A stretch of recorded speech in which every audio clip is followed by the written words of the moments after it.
వీడు నాకు వద్దంక.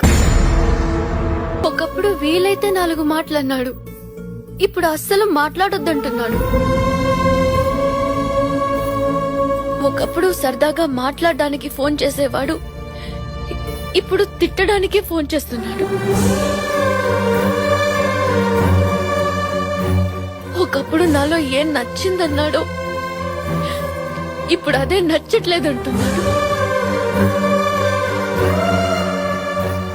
అయినా సిద్ధు నన్ను తిట్టాడని వెళ్ళట్లేదు అంకుల్. ఇంతకు ముందు కూడా సిద్ధు నన్ను తిట్టేవాడు, అందులో ప్రేమ కనిపించేది.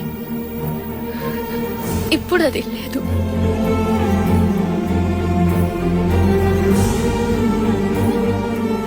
ఇంట్లో నేను ఒక్కదాన్ని ఉన్నప్పుడు కూడా ఎప్పుడూ ఒంటరిగా ఫీల్ అవ్వలేదు.